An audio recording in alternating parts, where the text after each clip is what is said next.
നമസ്കാരം. സ്പോട്ട് ലൈവിലേക്ക് സ്വാഗതം.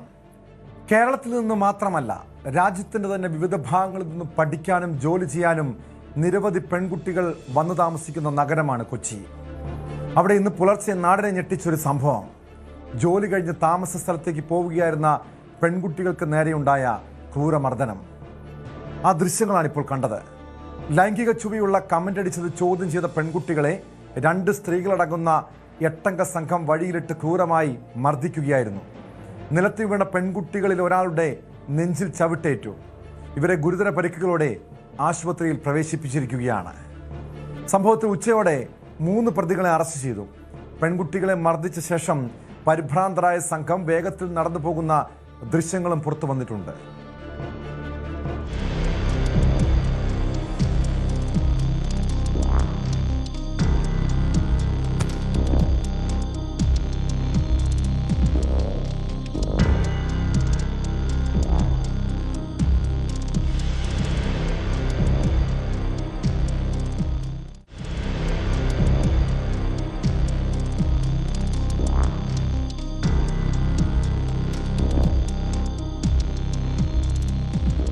മുഖ്യപ്രതിയെ തിരിച്ചറിഞ്ഞതായി പോലീസ് അറിയിച്ചു. കൊച്ചിയിൽ നിന്നാണ് പ്രതികളെ പിടികൂടിയത്. കേസിൽ 11 പേർ ഉള്ളതായി പോലീസ് പറയുന്നുണ്ട്. സംഭവം അന്വേഷിക്കാനെത്തിയ പോലീസ് പെൺകുട്ടിയുടെ വസ്ത്രധാരണത്തെ വിമർശിച്ചുവെന്നും അക്രമം നടന്ന സമയത്ത് എന്തിന് പുറത്തുപോയെന്നും ചോദിച്ചതായും സുഹൃത്ത് ആരോപിച്ചു. നമ്മളെ 2 സുഹൃത്തുക്കളാണ്. ഇവര് വർക്ക് കഴിഞ്ഞിട്ട് ഇവരെ കലൂരിനകത്ത്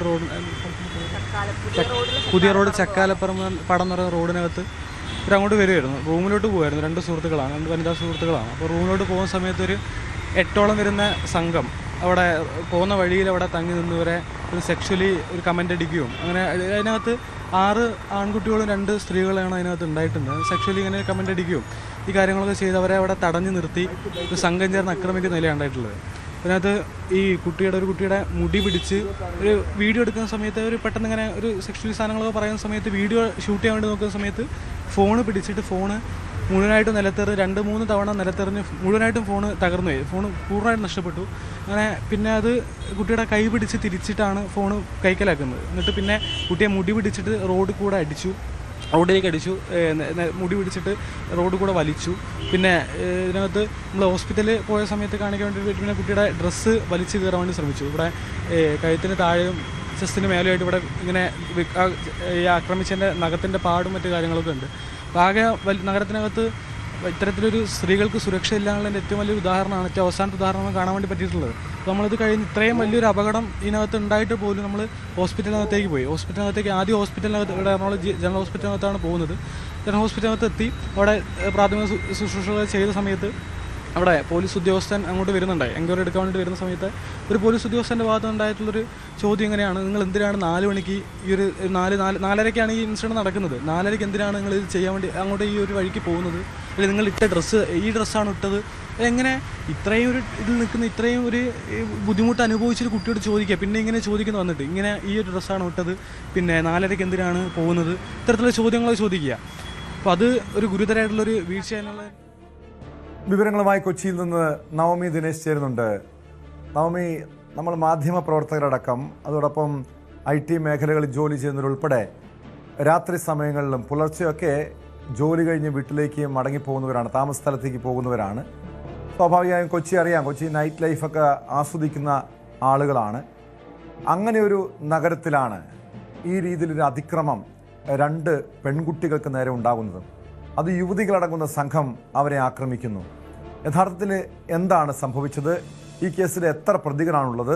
നിലവിൽ എത്ര പേരെയാണ് പോലീസ് അറസ്റ്റ് ചെയ്തത്?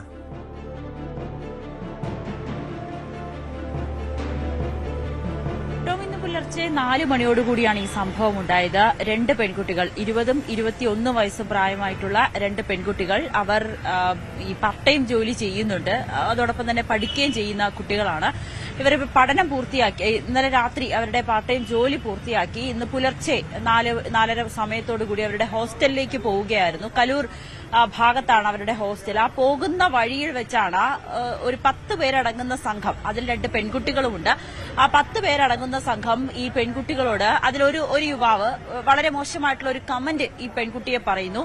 അത് ഈ പെൺകുട്ടി ചോദ്യം ചെയ്തു. അതിൽ പ്രകോപനത്തെ തുടർന്ന് വീണ്ടും പരസ്പരമുള്ള ഒരു വാക്കുതർക്കമായി അതവിടെ മാറുന്നുണ്ട്. ഈ പെൺകുട്ടിക്കൊപ്പം ഉണ്ടായിരുന്ന, അതായത് അതിക്രമം നേരിട്ട പെൺകുട്ടിക്കൊപ്പം ഉണ്ടായിരുന്ന സുഹൃത്ത്, ആ പെൺകുട്ടി ഇത് ദൃശ്യങ്ങൾ പകർത്തുന്നു. ഈ മൊബൈൽ ഫോണിൽ ആ ദൃശ്യങ്ങൾ പകർത്തുന്നു. ആ ദൃശ്യങ്ങൾ പകർത്തുന്നത് കണ്ട് പ്രകോപനം കൊണ്ട് മുഖ്യപ്രതിയായിട്ടുള്ള അക്ബറാണ് മുഖ്യപ്രതി.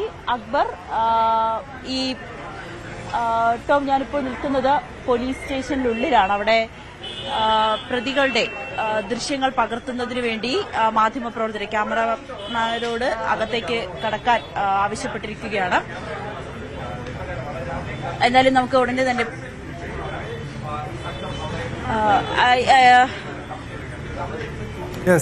ഇപ്പോൾ ടോം, എന്നാലും നമുക്ക് ബാക്കി പറയാം. അതായത് എന്താ സംഭവിച്ചത്, ഇപ്പോൾ അറസ്റ്റ് ചെയ്തെന്നാണ് മനസ്സിലാക്കാൻ കഴിയുന്നത്.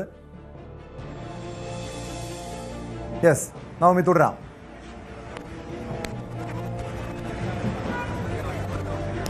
ടോം, ഇപ്പോൾ പ്രതികളുടെ വിഷ്വൽ എടുക്കാൻ മാധ്യമപ്രവർത്തകർ അകത്തേക്ക് കയറിയിരിക്കുകയാണ്. കൊച്ചി DCP ഷഹീർ ഷാ ഇവിടെയുണ്ട്. അദ്ദേഹം ഉടനെ തന്നെ മാധ്യമങ്ങളെ കാണും എന്ന് അറിയിക്കുന്ന ഒരു സാഹചര്യമാണ്. അങ്ങനെ ഈ പെൺകുട്ടികളെ, 2 പെൺകുട്ടികളെയും അതിലൊരു മുഖ്യപ്രതിയായിട്ടുള്ള വ്യക്തി അക്ബർ എന്നാണ് പേര്. അക്ബർ, ഇവർ പാലക്കാട് സ്വദേശികളാണ്. ഈ പിടിയിലായവരെല്ലാം തന്നെ പാലക്കാട്, മണ്ണാർക്കാട് സ്വദേശികളാണ്.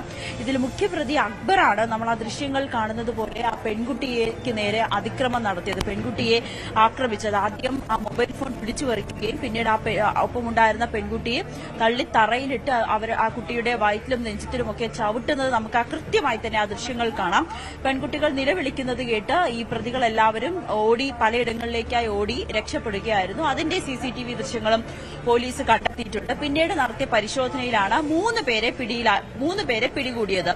അത് പാലക്കാട്, മണ്ണാർക്കാട് സ്വദേശികളായിട്ടുള്ള അരുൺ, സാബിത്ത് എന്നിവരെ 3 പേരെയാണ് പിടികൂടിയിരിക്കുന്നത്.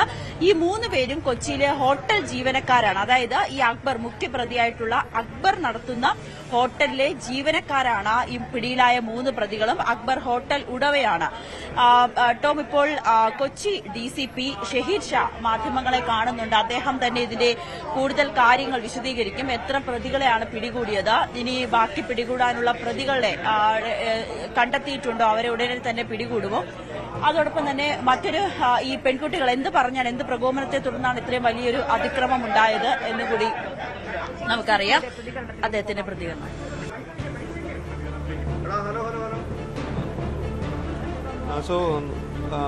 ഈ ഇൻസിഡന്റിനെ കുറിച്ച് എല്ലാവർക്കും അറിയാം. അപ്പോൾ ഇന്ന് പുലർച്ചെ 4 കൂടിയിട്ടാണ് നമ്മുടെ പുതിയ റോഡ് ഭാഗത്ത് വെച്ചിട്ട് ഈ വിക്ടിമായിട്ടുള്ള 2 പേര് അവരുടെ സ്ഥലത്ത് നിന്നും ഒരു റിക്രൂട്ട്മെന്റ് റിലേറ്റഡ് എക്സാമിനേഷന് വേണ്ടി പ്രിപ്പയർ ചെയ്തുകൊണ്ടിരിക്കുന്ന 2 വിദ്യാർത്ഥിനികളാണ്. അവർ ഒരു ചായ കുടിക്കാൻ വേണ്ടി പുറത്തോട്ട് ഇറങ്ങിയ സമയത്താണ് ഇന്ന് ഈ പ്രതിസ്ഥാനത്ത് നിൽക്കുന്ന 10 പേര് ആ സ്ഥലത്ത് തന്നെ അവരും ചായ കുടിക്കാനായിട്ട് വരികയുണ്ടായി. അതിൻ്റെ ഭാഗമായിട്ട് ഇവരുടെ ഒപ്പം ഉണ്ടായിരുന്ന 2 ലേഡീസ് ഈ വിക്ടിമായിട്ടുള്ള ആൾക്കാരുടെ അടുത്ത് മുമ്പ് പോയിരുന്ന ആൾക്കാർ എന്തോ പറയുന്നുണ്ടെന്ന് പറഞ്ഞ് അവരോട് അങ്ങോട്ടേക്ക് നോക്കുകയും, ഈ നോക്കുന്ന സമയത്ത് ഈ ഇതിൽ ഒന്നാം പ്രതിസ്ഥാനത്തുള്ള അക്ബർ അലി എന്ന് പറഞ്ഞ ആൾ ഒരു ആംഗ്യം കാണിക്കുകയും അതിനെ ചോദ്യം ചെയ്യുകയുണ്ടായി. ഈ ചോദ്യം ചെയ്യലും തുടർന്നുണ്ടായിട്ടുള്ള അവർ തമ്മിലുള്ള ഒരു മാറ്ററിലാണ് ഈ ഒരു സംഭവം നടന്നിട്ടുള്ളത്. നമ്മളെല്ലാം വീഡിയോയിലൂടെയും അതുപോലെ തന്നെ CCTVയിലൂടെയും എല്ലാവരും കണ്ടതാണ്. വളരെ ഭയാനകരമായിട്ടുള്ള രീതിയിലാണ് ഒരു ആക്ടിവിറ്റി കണ്ടിട്ടുള്ളത്. അതിൻ്റെ മാറ്ററിന് അതിൻ്റേതായ ഗ്രാവിറ്റിയിൽ മനസ്സിലാക്കുകയും അതിൽ ഏതെല്ലാം രീതിയിലാണ് പോലീസിൻ്റെ ഭാഗത്ത് നടപടി വേണ്ടതെന്നും ഞങ്ങളിപ്പോൾ ഒരു അനാലിസിസ് നടത്തുകയുണ്ടായി. ഈ കേസിൽ ഇതുവരെയായിട്ട് 10 പ്രതികളെയാണ് ഐഡന്റിഫൈ ചെയ്തിട്ടുള്ളത്. അതിൽ 3 ആൾക്കാരെ ഓൾറെഡി അറസ്റ്റ് ചെയ്തിട്ടുണ്ട്. അവരിനി കോടതിയിലോട്ടേക്ക് ചെയ്ത് അവരെ റിമാൻഡ് ചെയ്യുന്നതായിരിക്കും. ഈ കേസിൽ ബാക്കി 7 പേരുണ്ട്. 7 പേരെയും നമ്മൾ അറസ്റ്റ് ചെയ്തിരിക്കും. അതിനായിട്ടുള്ള ടീം റെഡിയാണ്. ടീം ഓരോരുത്തരുടെയും കാര്യങ്ങളെല്ലാം അനലൈസ് ചെയ്തുകൊണ്ടിരിക്കുകയാണ്. ഇതിൻ്റെ ഭാഗമായിട്ട് നമ്മൾ നോർത്ത് SHO അനൂപ് തന്നെയാണ് ഇതിനെ നിന്നിട്ട് ഇൻവെസ്റ്റിഗേഷൻ നടത്തുന്നത്. കേസിൽ ഇനി ഇതുവരെ ഇട്ടിട്ടുള്ള സെക്ഷൻസിന് ഉപരി വേറെ സെക്ഷൻസ് ചേർക്കണമോ, അതുപോലെ തന്നെ വേറെ സ്പെഷ്യൽ ലോസും അതുപോലെയുള്ള കാര്യങ്ങളെല്ലാം ചേർക്കണമെന്ന് ഞങ്ങൾ ആലോചിച്ചുകൊണ്ടിരിക്കുകയാണ്. അപ്പോൾ ഇതാണ് കറന്റ് സ്റ്റാറ്റസ് ആയിട്ടുള്ളത്.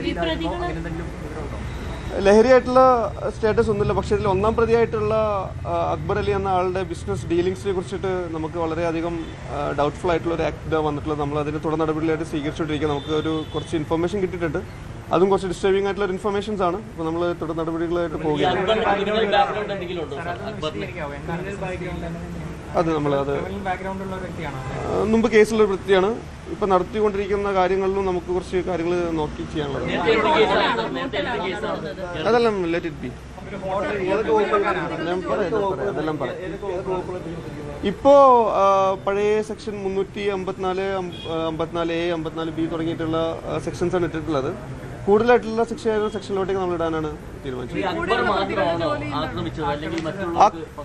ആക്രമണത്തിനകത്ത് ഇപ്പൊ നമ്മുടെ പ്രിലിമിനറി അണ്ടർസ്റ്റാൻഡിങ്ങിനകത്തും അക്ബറാണ് ആക്റ്റീവായിട്ട് ഇൻവോൾവ് ആയിട്ടുള്ളത്. പക്ഷേ എന്നിരുന്നാലും മറ്റുള്ള ആൾക്കാർ മ്യൂട്ട് സ്പെക്ടേറ്റേഴ്സ് ആയിട്ട് ഇരിക്കുകയും ഈ ഒരു ആക്ടിവിറ്റിയിലോട്ടേക്ക് എയ്ഡ് ചെയ്യുകയും ഇൻസ്റ്റിഗേറ്റ് ചെയ്യുകയാണ് ഉണ്ടായിട്ടുള്ളത്. അത് ഒരു ഒരു ഒരു സിവിക് സെൻസുള്ള സിറ്റിസൺ എന്ന രീതിക്ക് ചെയ്യാൻ പാടില്ലായിരുന്നു. സോ ഉറപ്പായിട്ടും പ്രതികളായിരിക്കും. കാരണം ഈ ഒരു ആക്ടിവിറ്റി ഉണ്ടാവാൻ കാരണം തന്നെ ഈ സ്ത്രീകൾ ഈ വന്നിട്ടുള്ള വിദ്യാർത്ഥിനികളോട് അവരെ ചൂണ്ടിക്കാണിക്കുകയും അവരുടെ അടുത്ത് ഇവരെന്തോ പറയാനുണ്ട് എന്ന് പറഞ്ഞിട്ട് കാണിക്കുകയും ആ ഇനീഷ്യൽ സെറ്റ് ഉണ്ടാക്കി കൊടുത്തുള്ള സ്ത്രീകളാണ്. അപ്പോൾ അവരും പ്രതിസ്ഥാനത്ത് വരുന്നവർ തന്നെയാണ്.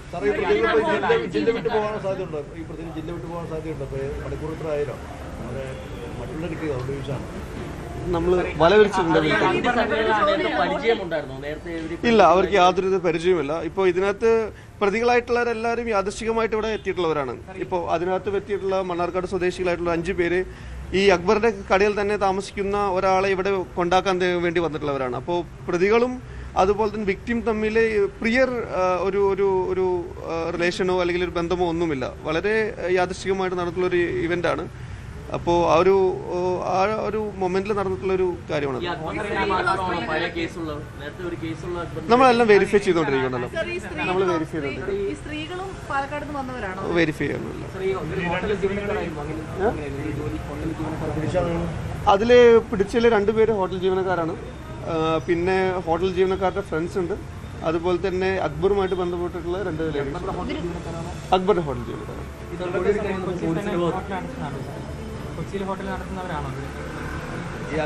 അതെ അതെ, കൊച്ചിയിലെ ഹോട്ടൽ. ശരി, വേറെ ഒന്നുമില്ലല്ലോ. ആ പരാതി ഞാൻ കേട്ടു. അത് അനലൈസ് ചെയ്യാണ്. അങ്ങനെ ഒരു ഇത് ഉണ്ടാവേണ്ട ആവശ്യമില്ല. കാരണം പോലീസ് നോർത്ത് സ്റ്റേഷനിൽ എല്ലാവരും നമ്മൾ അന്വേഷിക്കുക. അങ്ങനെ എന്തെങ്കിലും ഉണ്ടെങ്കിൽ നമ്മളത് ശരിയായ നടപടിയല്ല. അങ്ങനെയാണെങ്കിൽ നമ്മളത് അതിൻ്റെതായ രീതിയിൽ നേരിടുന്നതാണ്. പക്ഷേ ഇപ്പോൾ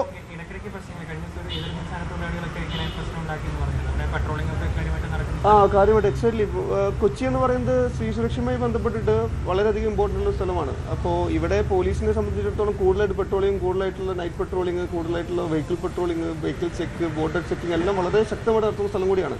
ഇങ്ങനെ വരുന്ന കാര്യങ്ങൾ കൂടുതൽ ശ്രദ്ധ ചെലുത്തേണ്ടതുണ്ട്. ഞങ്ങളെല്ലാം കൂടുതലും ശ്രദ്ധ ചെലുത്തുന്നതായിരിക്കും. ശരിയോ ടോം, എന്തായാലും കൊച്ചി DCP ആണ് ഇപ്പോൾ സംസാരിച്ചത്. അദ്ദേഹം പറഞ്ഞതനുസരിച്ച് മുഖ്യപ്രതിയായിട്ടുള്ള അക്ബറിന്റെ സുഹൃത്തുക്കളാണ് ഈ പിടിയിലായിരിക്കുന്നവർ. അതിൽ അക്ബറിന്റെ സുഹൃത്തുക്കളുണ്ട്, 2 ജീവനക്കാർ. അക്ബറിന്റെ ഹോട്ടലിൽ തന്നെ ജോലി ചെയ്യുന്ന 2 ജീവനക്കാരുണ്ട്, അവരുടെ സുഹൃത്തുക്കളുണ്ട്. ഇവരെ എല്ലാവരെയും ചേർത്ത് 10 പ്രതികളാണ് ഈ കേസിലുള്ളത്.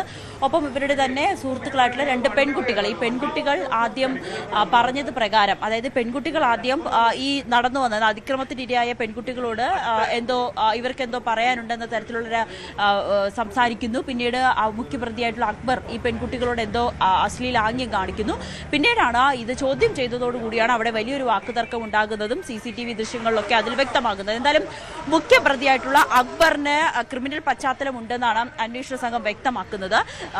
അദ്ദേഹത്തിന്റെ ബിസിനസ് ഒരു ഹോട്ടൽ നടത്തുന്ന വ്യക്തിയാണ്. ആ ഹോട്ടൽ ഇടപാടിലൊക്കെ അതാണ് നവമി. അങ്ങനെ ഈ DCP ഇപ്പോൾ സൂചിപ്പിച്ച കാര്യം, ഈ അക്ബറിന്റെ ഹോട്ടൽ ഇടപാട്, സാമ്പത്തിക ഇടപാടുകളടക്കം പല രീതിയിലുള്ള ദുരൂഹതയും സംശയിക്കുന്നുണ്ടല്ലോ.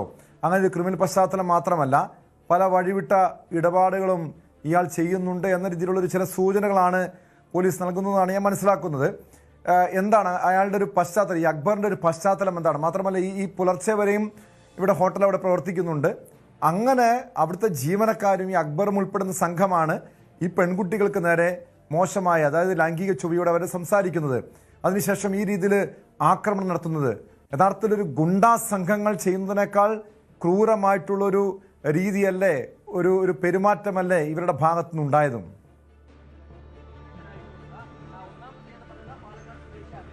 അതെ ടോം. എന്തായാലും ഈ പോലീസ് പറയുന്നതനുസരിച്ച് ഈ പ്രതിയുടെ ഇത്തരത്തിലുള്ള പ്രവർത്തികൾ, മുഖ്യപ്രതിയായിട്ടുള്ള അക്ബറിന്റെ ചില ഇടപാടുകളിലൊക്കെ വലിയ ദുരൂഹത തന്നെയാണ് പോലീസ് മുന്നോട്ട് വെക്കുന്നത്. അദ്ദേഹത്തിന്റെ ബിസിനസ് ഇടപാട്, ഹോട്ടൽ ജീവനക്കാരനാണ്. കൊച്ചി കലൂരിൽ തന്നെ ഒരു ഹോട്ടൽ നടത്തുന്ന വ്യക്തിയാണ് അക്ബറിന്റെ ഹോട്ടൽ, അക്ബറിന്റെ പണമിടപാട്, ഇതുമായി ബന്ധപ്പെട്ട കാര്യങ്ങളിലൊക്കെ വലിയ സംശയം പോലീസ് പുറപ്പെടുവിക്കുന്നുണ്ട്. ഡി സി പി പറഞ്ഞത് നമ്മൾ കേട്ടതും കൂടിയാണ്. അദ്ദേഹം പറഞ്ഞത് അതിലൊക്കെ ഒരു സംശയമുണ്ട്, അത് വിശദമായി പരിശോധിച്ച ശേഷം വിവരങ്ങൾ പുറത്തുവിടാമെന്ന് പറയുന്നു. പക്ഷെ ഒന്നാം പ്രതിയായിട്ടുള്ള അക്ബറിന്റെ മൊബൈൽ ഫോൺ സ്വിച്ച് ഓഫ് ചെയ്ത നിലയിലാണ്. അക്ബറിനെ ഉടനെ തന്നെ പിടികൂടും, വല വിരിച്ചിട്ടുണ്ട് എന്നുകൂടി DCP വ്യക്തമാക്കുന്നുണ്ട്. ഇനി അറിയേണ്ടത് എന്താണ് അക്ബറിന്റെ ഇടപാടുകൾ, എന്ത് ദുരൂഹതയാണ് പോലീസിന് അക്ബറിന്റെ ഇടപാടുകളിൽ നിന്ന് മനസ്സിലായത്. ഒപ്പം ലഹരി ഉപയോഗിക്കും, മദ്യപാന ലഹരിയൊക്കെ ഉണ്ടായിരുന്നു എന്നുകൂടി പോലീസ് സൂചിപ്പിക്കുന്നുണ്ട്. അതിലൊക്കെ വിശദമായിട്ടുള്ളൊരു പരിശോധനയും അതോടൊപ്പം തന്നെ ഒരു വിവരശേഖരണവും ഒക്കെ പോലീസ് നടത്തുന്നുണ്ട്. നിലവിൽ പിടിയിലായിരിക്കുന്ന 3 പ്രതികൾ പാലക്കാട് മണ്ണാർക്കാട് സ്വദേശികളാണ്. അതിൽ ഇവർ ഈ അക്ബറിന്റെ ഹോട്ടലിലെ ജീവനക്കാരും അതോടൊപ്പം തന്നെ ഇവരുടെ സുഹൃത്തുക്കളും ഉള്ളതാണ്. ഈ ആക്രമിക്കപ്പെട്ട പെൺകുട്ടികളുമായി ഇവർക്ക് മുൻ പരിചയമൊന്നുമില്ല എന്നുകൂടി അദ്ദേഹം വ്യക്തമാക്കുന്നുണ്ട്. ഇത് ആ സമയത്ത്, അതായത് ഈ പെൺകുട്ടികൾ കടന്നു പോകുന്ന സമയത്ത് സംഘം ചേർന്ന് നിന്ന് ഇവർ ഈ പെൺകുട്ടികളോട് മോശമായി പെരുമാറുകയും ഒരു ആംഗ്യം കാണിക്കുകയും അത് ചോദ്യം ചെയ്തതോട് കൂടിയാണ് ഇത്രയും വലിയൊരു അതിക്രമത്തിലേക്ക് പോവുകയും ഒക്കെ ചെയ്യുന്നത്. ഒപ്പം മറ്റൊരു ആരോപണം കൂടി ഈ അതിക്രമത്തിനിരയായ പെൺകുട്ടികൾ പറഞ്ഞിരുന്നു. അത് ഈ പോലീസ് മൊഴിയെടുക്കാൻ എത്തിയപ്പോൾ ആ പെൺകുട്ടികളോടുള്ള ചില ചോദ്യങ്ങൾ, അത് ഈ വസ്ത്രമാണോ ധരിച്ചിരുന്നത്, പുലർച്ചെ 4 മണിക്ക് എവിടെ പോവുകയായിരുന്നു എന്നീ ചോദ്യങ്ങളൊക്കെ ഉണ്ടായി. അത് അത്തരത്തിലൊരു പരാതിയും ശ്രദ്ധയിൽപ്പെട്ടിട്ടുണ്ട്. അതും വിശദമായി പരിശോധിക്കുമെന്ന് പറയുന്നുണ്ട്. ഒപ്പം സ്ത്രീകളുടെ സുരക്ഷയ്ക്കായി പെട്രോളിംഗ് ഒക്കെ ശക്തമാക്കിയിട്ടുണ്ടെന്നൊക്കെ അദ്ദേഹം പറയുമ്പോഴും ഇത് തുടർക്കഥയാകുന്ന ഒരു സാഹചര്യം കൂടിയാണ് ടോം കൊച്ചി നഗരം. ടോം ആദ്യം സൂചിപ്പിച്ചതുപോലെ തന്നെ കൊച്ചി നഗരത്തിൽ രാത്രി, അതായത് ഒരു നൈറ്റ് ലൈഫ് കൂടുതലുള്ളൊരു നഗരങ്ങളിൽ ഒന്നാണ് കൊച്ചി. അവിടെ പോലുള്ളൊരു സ്ഥലത്ത് 2 പെൺകുട്ടികൾ പോകുമ്പോൾ അവർക്ക് സുരക്ഷിതമല്ലാത്ത രീതിയിലേക്ക് പോലും കാര്യങ്ങൾ കടക്കുന്നു എന്നുള്ളതാണ് ഏറ്റവും പ്രധാനപ്പെട്ട കാര്യം. എന്തായാലും DCP വിശദമായി കാര്യങ്ങൾ ചോദിച്ചറിഞ്ഞതിന് ശേഷം മാധ്യമങ്ങളോട് വിവരം പങ്കുവച്ച ശേഷം മടങ്ങുകയാണ്. എന്തായാലും പ്രതികളെ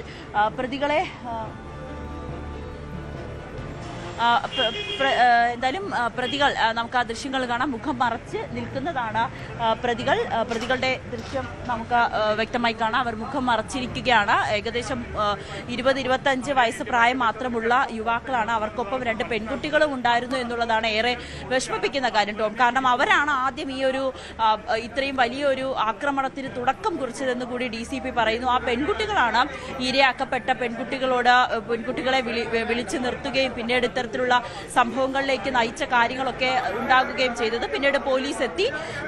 പിന്നീട് പെൺകുട്ടികൾ ചിതറി ഓടുന്നതും ഈ ആൺകുട്ടികളും ഒക്കെ ചിതറി ഓടുന്നതും ഒക്കെ നമുക്ക് ആ ദൃശ്യങ്ങൾ കാണാം. എന്തായാലും മുഖ്യപ്രതി അക്ബർ ആണെന്ന് പോലീസ് സ്ഥിരീകരിക്കുന്നുണ്ട്. അക്ബർ അലിയുടെ ചില ദുരൂഹത ഇടപാടുകൾ, അത് ബിസിനസ്സുമായി ബന്ധപ്പെട്ട ചില ദുരൂഹ ഇടപാടുകൾ അടക്കമുണ്ടെന്ന് കൂടി പോലീസ് വ്യക്തമാക്കുന്നു. പ്രതികളെ വൈദ്യപരിശോധനയ്ക്ക് ശേഷം കോടതിയിൽ ഹാജരാക്കുന്നതിന് വേണ്ടി കൊണ്ടുപോവുകയാണ് അന്വേഷണ സംഘം. 3 പേരാണുള്ളത്. അതിൽ ഇവർ ഈ അക്ബറിന്റെ തന്നെ ജീവനക്കാരാണ്, അക്ബറിന്റെ തന്നെ ഹോട്ടൽ ജീവനക്കാരാണ്. അവരുടെ സുഹൃത്തുക്കളുമുണ്ട്. അങ്ങനെ ഒരു സുഹൃത്തുക്കൾ, പരിചയക്കാരടങ്ങുന്ന ഒരു 10 അംഗ സംഘമാണ് ഇന്നലെ രാത്രി ഇത്രയും വലിയൊരു ആക്രമണം അഴിച്ചുവിട്ടത്. അതിൽ അതിക്രമം നടത്തിയത്, പെൺകുട്ടികൾക്ക് നേരെ അതിക്രമം നടത്തിയത് മുഖ്യപ്രതി അക്ബർ അലി മാത്രമാണ്. പക്ഷെ ബാക്കിയുള്ളവരെല്ലാവരും ഒപ്പമുണ്ടായിരുന്നു. അവരെല്ലാം കണ്ടുനിന്നു. അവരും ഈ ഒരു ആക്രമണത്തിലേക്ക് നയിച്ച കാര്യങ്ങൾ ചെയ്തു എന്ന് കൂടിയാണ് DCP വ്യക്തമാക്കുന്നത്. ഇതിൽ ഇനിയുള്ളത് അക്ബർ അലിയെ കുറിച്ചുള്ള വിവരങ്ങളാണ് അറിയേണ്ടത്. അക്ബർ അലി എവിടെയാണ്, അക്ബർ അലിയെ എപ്പോഴായിരിക്കും പോലീസ് പിടികൂടുക, ഒപ്പം ഇയാളുടെ ദുരൂഹ ഇടപാടുകൾ, സാമ്പത്തിക ഇടപാടുകൾ, അദ്ദേഹത്തിന്റെ ഹോട്ടലുമായി ബന്ധപ്പെട്ട ചില ദുരൂഹ ഇടപാടുകൾ, ക്രിമിനൽ പശ്ചാത്തലമുള്ള വ്യക്തികൾ എന്നൊക്കെ പോലീസ് പറയുന്നുണ്ട്. എന്തായാലും അതിലൊക്കെ വിശദമായിട്ടുള്ളൊരു വിവരം ഉടനെ തന്നെ അറിയാൻ സാധിക്കും. ഇപ്പോൾ പ്രതികളുമായി പോലീസ് സംഘം വൈദ്യപരിശോധനയ്ക്കായി പോവുകയാണ്. വൈദ്യപരിശോധനയ്ക്ക് ശേഷം കോടതിയിൽ ഹാജരാക്കും. പോലീസ് നേരത്തെ പറഞ്ഞത് ഇവരുടെ മുഖം നിലവിൽ വ്യക്തമാക്കാൻ കഴിയില്ല, അല്ലെങ്കിൽ റിവീൽ ചെയ്യാൻ കഴിയില്ല. കാരണം ഇത് തിരിച്ചറിയൽ പരേഡ് കൂടി നടത്തേണ്ടതുണ്ട്. ഈ പെൺകുട്ടികളെ അതിക്രമിച്ചു കടന്നു കളഞ്ഞവരാണ്. പെൺകുട്ടികൾ ഇവരെ തിരിച്ചറിയേണ്ടതുണ്ട്. അതിനുശേഷം മാത്രമേ പ്രതികളുടെ മുഖം കാണിക്കുകയുള്ളൂ എന്ന് നേരത്തെ തന്നെ അന്വേഷണ സംഘം വ്യക്തമാക്കിയിരുന്നു. എന്തായാലും രാവിലെ തന്നെ പെൺകുട്ടികളുടെ മൊഴി പോലീസ് രേഖപ്പെടുത്തി. അതിനുശേഷം പെൺകുട്ടികൾ ഇവിടെ പോലീസ് സ്റ്റേഷനിലെത്തിയും പോലീസിന് മുന്നിൽ വിവരങ്ങൾ രേഖപ്പെടുത്തി. പിന്നീട് CCTV ഈ സംഭവം നടന്ന സ്ഥലത്തെ CCTV ദൃശ്യങ്ങളടക്കം പരിശോധിച്ചതിൽ നിന്നുമാണ് ഈ പ്രതികളിലേക്ക് 10 പേരടങ്ങുന്ന സംഘത്തിലേക്ക് അന്വേഷണ സംഘം എത്തുന്നത്. ആ CCTV ദൃശ്യങ്ങളടക്കം നമുക്ക് ലഭ്യമായതുമാണ് കേട്ടോ. വ്യക്തമാണ്. നവമി ദിനേശാണ് വിവരങ്ങൾ നൽകിയത്. ഇതൊരു ഒറ്റപ്പെട്ട സംഭവമല്ല. കൊച്ചി നഗരത്തിൽ ഇതുപോലെ സ്ത്രീകൾക്ക് നേരെയുള്ള, യുവതികൾക്ക് നേരെയുള്ള ആക്രമണങ്ങൾ ഇപ്പോൾ തുടർക്കഥയാണ്. പ്രത്യേകിച്ചും ലഹരി സംഘങ്ങളുടെ ഭാഗത്തു നിന്നാണ് ഇത്തരം പ്രവണത ഉണ്ടാകുന്നത്. പക്ഷെ അതിലും ഏറെ നിർഭാഗ്യകരമായിട്ടുള്ള കാര്യം, ഒരു പോലീസ് ഉദ്യോഗസ്ഥൻ ഈ പെൺകുട്ടികളോട് ചോദിച്ച ചോദ്യമാണ്. അതായത്, ഈ സമയത്ത് നിങ്ങൾ എന്തിനാണ് ഇപ്പോൾ പുറത്തിറങ്ങി നടന്നത്? നിങ്ങളുടെ വസ്ത്രധാരണ സംബന്ധിച്ചുള്ള കാര്യങ്ങളിൽ പോലും അവരിങ്ങനെ ആക്ഷേപം ഉന്നയിക്കുന്നു. ഒരു കാര്യം ഓർക്കുക, കൊച്ചി നഗരമാണ്. വിവിധയിടങ്ങളിൽ നിന്ന് വന്ന് താമസിക്കുന്നവരുണ്ട്. ജോലി ആവശ്യത്തിനായി രാത്രി സമയങ്ങളിലും പുലർച്ചെയൊക്കെ പുറത്തു പോകുന്നവരും അത് ജോലി കഴിഞ്ഞ് വീട്ടിലേക്ക് വരുന്നവരുമുണ്ട്. അങ്ങനെ ഒരു മെട്രോ നഗരത്തിൽ സ്ത്രീകൾക്ക് സുരക്ഷ ഒരുക്കാനുള്ള ഉത്തരവാദിത്വം അത് പോലീസിനാണ്. അവിടെ ഇത്തരമൊരു ചോദ്യം പോലീസിൻ്റെ ഭാഗത്തുനിന്ന് ഉണ്ടായിട്ടുണ്ടെങ്കിൽ, അല്ലെങ്കിൽ സ്ത്രീകളെ ആക്ഷേപിക്കുന്ന സാഹചര്യം ഉണ്ടായിട്ടുണ്ടെങ്കിൽ അവർക്കെതിരെയും നടപടി ആവശ്യമാണ്. മയക്കുമരുന്നിൻ്റെയും കഞ്ചാവിൻ്റെയും വാർത്തകൾ കൈകാര്യം ചെയ്യാത്ത ഒരു ദിവസം പോലും ഇപ്പോൾ ഉണ്ടാകാറില്ല. അത്രയധികം സർവ്വസാധാരണമായിരിക്കുന്നു കഞ്ചാവിൻ്റെയും ലഹരിയുടെയും ഉപയോഗം. ലഹരി ഉപയോഗിക്കുന്നവരുടെയും ക്യാരിയർമാരുടെയും പ്രായം കുറഞ്ഞു വരുന്നതായി തെളിയിക്കുന്ന ഞെട്ടിപ്പിക്കുന്ന സംഭവങ്ങളാണ് ഓരോ ദിവസവും പുറത്തു വരുന്നത്. അതും തലസ്ഥാന നഗരത്തിൽ നിന്ന്. 10 കിലോ കഞ്ചാവുമായി ബാലരാമപുരം സ്വദേശിയായ 10ാം ക്ലാസ്സുകാരനെയും സുഹൃത്തിനെയും ഡാൻസാ സംഘം ഫോർട്ട് പോലീസും ചേർന്ന് പിടികൂടി. വിവരങ്ങളുമായി ഡാൻ കുര്യൻ ചേരുന്നുണ്ട്. ഡാൻ, നമുക്കറിയാം ഈ തലസ്ഥാന നഗരത്തിൽ സ്കൂൾ വിദ്യാർത്ഥികൾ ലഹരിക്കടിമകളാകുന്ന, അല്ലെങ്കിൽ ലഹരി ഉപയോഗിക്കുന്ന, ലഹരിയുടെ ക്യാരിയർമാരാകുന്ന സംഭവങ്ങൾ ഇതിന് മുൻപും ഉണ്ടായിട്ടുണ്ട്. പക്ഷേ ഇവിടെ ഒരു 10ാം ക്ലാസ് വിദ്യാർത്ഥി അവൻ്റെ സുഹൃത്തും ചേർന്നാണ് ഇടപാട് നടത്തിയത്. ചെറിയ രീതിയിലുള്ള ഒരു അളവിലുള്ള ലഹരി അല്ല അവരിന്ന് പിടിച്ചെടുത്തത്, 10 കിലോ കഞ്ചാവാണ്. എങ്ങനെയാണ് പോലീസിന് ഇവരെക്കുറിച്ച് വിവരങ്ങൾ ലഭിച്ചത്? ഇവർക്ക് ഈ ലഹരി മാഫിയയുമായി വ്യക്തമായി ബന്ധമുള്ളവരാണോ? എത്ര നാളായി ഈ ലഹരി ഇടപാടുകൾ ഈ കൗമാരക്കാർ നടത്തുന്നുണ്ട്? സ്കൂളുകൾ തുറക്കുന്നതുമായി ബന്ധപ്പെട്ട് വ്യാപകമായ പരിശോധന നഗരത്തിലെയും അതോടൊപ്പം ജില്ലയിലെയും മറ്റ് പ്രധാനപ്പെട്ട മേഖലകളിലെയും സ്കൂൾ പരിസരങ്ങൾ കേന്ദ്രീകരിച്ചുകൊണ്ട് എക്സൈസും പോലീസിന്റെ ഡാൻസർ സംഘവും ഒക്കെ നടത്തിക്കൊണ്ടിരിക്കുകയായിരുന്നു. അതിനിടയിൽ രഹസ്യമായി ലഭിച്ച വിവരത്തെ തുടർന്ന് നടത്തിയ പരിശോധനയിലാണ് 10ാം ക്ലാസ് വിദ്യാർത്ഥിയായ ബാലരാമപുരം സ്വദേശിയെയും സുഹൃത്തിനെയും 10 കിലോ കഞ്ചാവുമായി കസ്റ്റഡിയിലെടുക്കുന്ന ഒരു സാഹചര്യം ഉണ്ടായിരിക്കുന്നത്. എവിടെ നിന്നാണ് ഈ കഞ്ചാവ് എത്തിച്ചത്, ഇത് ആർക്ക് കൊടുക്കാനായി എത്തിച്ചതാണ്, ഈ വിദ്യാർത്ഥിയെ ക്യാരിയറായി ഉപയോഗിക്കുകയായിരുന്നോ, അങ്ങനെയെങ്കിൽ ഇതിൽ ആരൊക്കെ ഉൾപ്പെട്ടിട്ടുണ്ട്, ഇതടക്കമുള്ള കാര്യങ്ങളിൽ വിശദമായ അന്വേഷണം വേണ്ടിവരുമെന്നാണ് നമുക്ക് പോലീസിന്റെ ഭാഗത്തുനിന്ന് ലഭിക്കുന്ന സൂചന. നഗരത്തിലെ മറ്റ് ചില സ്കൂളുകൾ കേന്ദ്രീകരിച്ചും ലഹരി സംഘങ്ങൾ വലവിരിച്ചിട്ടുണ്ട് എന്ന കൃത്യമായ വിവരത്തിന്റെ അടിസ്ഥാനത്തിലാണ് തിരുവനന്തപുരം നഗരഹൃദയത്തിലെ സ്കൂളുകളിലേക്ക് അടക്കം പരിശോധന വ്യാപിപ്പിക്കുന്ന സാഹചര്യം ഉണ്ടായിരിക്കുന്നത്. ഇന്ന് ഓപ്പറേഷൻ തുഫാൻ എന്ന ലഹരി മാഫിയക്കെതിരായ പ്രത്യേക പദ്ധതിക്ക് വൈകുന്നേരം മുഖ്യമന്ത്രി തന്നെ തുടക്കം കുറിക്കുകയാണ്. മുഖ്യമന്ത്രി ഉദ്ഘാടനം ചെയ്യുകയാണ്.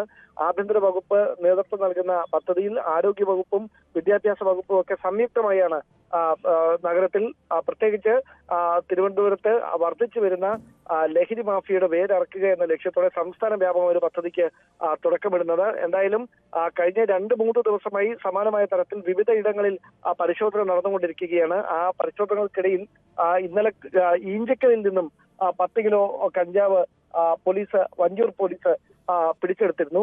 അങ്ങനെ വ്യാപകമായ പരിശോധനയാണ് തിരുവനന്തപുരം നഗരത്തിലും അതോടൊപ്പം റൂറൽ ജില്ലാ പരിധിയിലുമൊക്കെ നടന്നുകൊണ്ടിരിക്കുന്നത്. ഇതിന്റെ ഉറവിടം കണ്ടെത്തുന്നതിന് വേണ്ടിയുള്ള വിശദമായ അന്വേഷണങ്ങൾ നടക്കുന്നുണ്ട്. എന്തായാലും നിലവിൽ ലഭിക്കുന്ന സൂചനകൾ അനുസരിച്ച് ഈ 10ാം ക്ലാസ് വിദ്യാർത്ഥിയെ ഒരു കരിയറായി ഉപയോഗിക്കുകയായിരുന്നു എന്ന തരത്തിലുള്ള സൂചനകളാണ് പുറത്തു വരുന്നത്.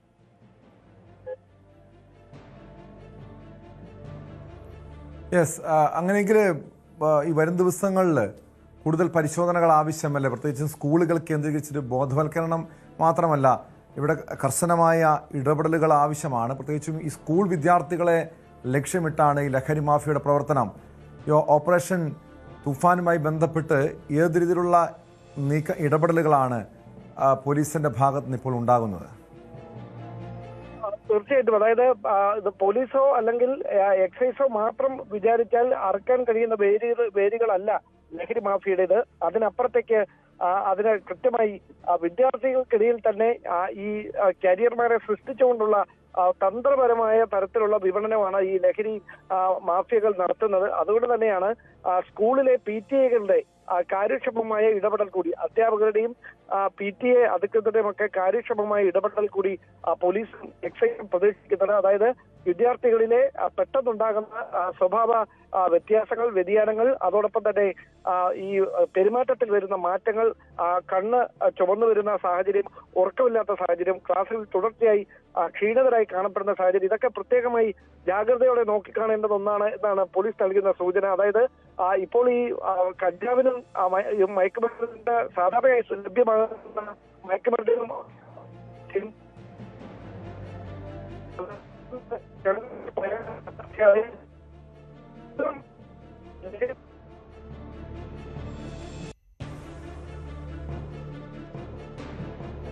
ഡാൻ കുര്യനാണ് വിവരങ്ങൾ നൽകിയത്. എന്തായാലും ഏറെ ഞെട്ടിപ്പിക്കുന്ന ഒരു കാര്യമെന്നാണ്, ഒരു 10ാം ക്ലാസ് വിദ്യാർത്ഥിയുടെ സുഹൃത്തിൻ്റെയും കൈവശമാണ് 10 കിലോയോളം കഞ്ചാവ് ഉണ്ടായിരുന്നത്. പോലീസ് പിടിച്ചെടുത്തിട്ടുണ്ട്. ഇവർ ഈ ലഹരി ഇടപാടുകാരുമായി, ലഹരി മാഫിയുമായി ഇവർക്കുള്ള ബന്ധം, ഇത് ആരാണിത് ഇവർക്ക് നൽകിയത്, സ്കൂളുകൾ കേന്ദ്രീകരിച്ചാണോ ഇടപാടുകൾ നടത്തിയിരുന്നത് തുടങ്ങിയ കാര്യങ്ങളിൽ പോലീസ് വിശദമായ അന്വേഷണം നടത്തുകയാണ്.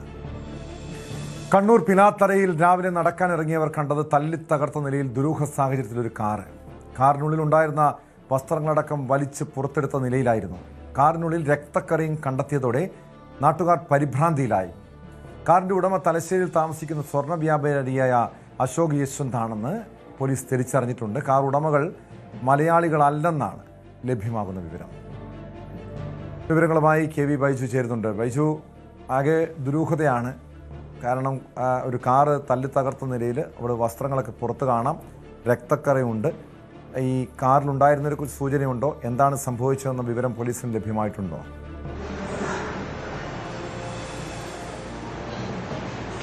ടോമെ, അല്പസമയം മുമ്പാണ് യശ്വന്ത് കുമാർ നിഗം എന്ന് പറയുന്ന കാറിലുണ്ടായിരുന്ന ഇയാൾ ഇപ്പോൾ പരിയാരം പോലീസ് സ്റ്റേഷനിലെത്തി ഇപ്പോൾ പരാതി നൽകിയിട്ടുള്ളത്.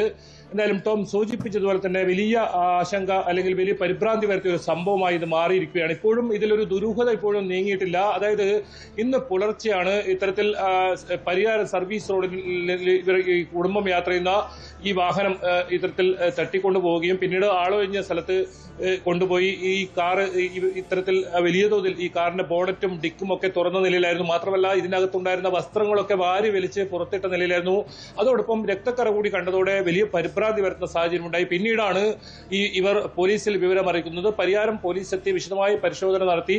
ഇതിൽ നിന്നും ഇപ്പോൾ മനസ്സിലാക്കാൻ സാധിക്കുന്നത്, അതായത് മഹാരാഷ്ട്ര സ്വദേശികളായ ഈ അശ്വന്തും കുമാർ എന്ന് പറയുന്ന ഇദ്ദേഹവും ഇദ്ദേഹത്തിന്റെ ഭാര്യയും 2 കുട്ടികളുമാണ് ഈ വാഹനത്തിൽ ഉണ്ടായിരുന്നത്. ഇവർ തലശ്ശേരിയിലാണ് വർഷങ്ങളായി താമസിക്കുന്നത്. ഇവർ മഹാരാഷ്ട്ര സ്വദേശികളാണെങ്കിലും തലശ്ശേരിയിലാണ് ഇവർ താമസിക്കുന്നത്. അങ്ങനെ ഇവർ ഇങ്ങനെ വരുന്ന സമയത്ത് കേരള അതിർത്തി മുതൽ ഇവരുടെ ഒരു കാർ ഇവരെ പിന്തുടരുന്നുണ്ടായിരുന്നു. ആ കാറിലെത്തിയ സംഘം ഇവരെ പരിയാരം സർവീസ് ദേശീയപാതയിൽ സർവീസ് റോഡിലാണ് ഇവരെ തടഞ്ഞ് നിർത്തുന്നത്. പിന്നീട് ഡ്രൈവറെ വലിച്ച് പുറത്തേക്കിടുകയും അതോടൊപ്പം ഇവരെ ഭീഷണിപ്പെടുത്തുകയും ചെയ്തതിനു ശേഷം ഈ കാർ ആ സംഘം തട്ടിക്കൊണ്ടുപോയി ഈ ആളൊഴിഞ്ഞ ഒരു സ്ഥലത്ത് കൊണ്ടുപോയി ഇത്തരത്തിൽ ഈ ദൃശ്യങ്ങൾ കാണുന്ന ഈ രീതിയിൽ ഉണ്ടാവുകയായിരുന്നു.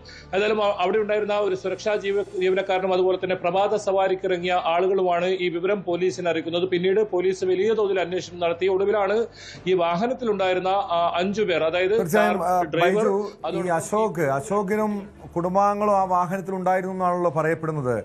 അവർക്ക് എന്തെങ്കിലും അനിഷ്ട സംഭവങ്ങൾ ഉണ്ടായിട്ടുണ്ടോ? അവർക്ക് നേരെ ആക്രമണം ഉണ്ടായിരുന്നോ? മാത്രമല്ല സ്വർണ്ണ വ്യാപാരിയാണ്, വാഹനത്തിൽ സ്വർണവും പണവും മറ്റും ഉണ്ടായിരുന്നു, അത് നഷ്ടപ്പെട്ടിട്ടുണ്ടോ? ഇത് എന്താണ് ഈ ജ്വല്ലറി ഉടമ അല്ലെങ്കിൽ ഈ സ്വർണ്ണ വ്യാപാരി ഇതുമായി ബന്ധപ്പെട്ട് പോലീസ് നൽകുന്ന വിവരം എന്താണ്? ഈ സ്വർണ്ണക്കടത്തുകാരാണോ ഈ കാർ തട്ടിക്കൊണ്ടുപോകലിന് പിന്നിലെന്നാണോ പോലീസിന്റെ കണ്ടെത്തൽ?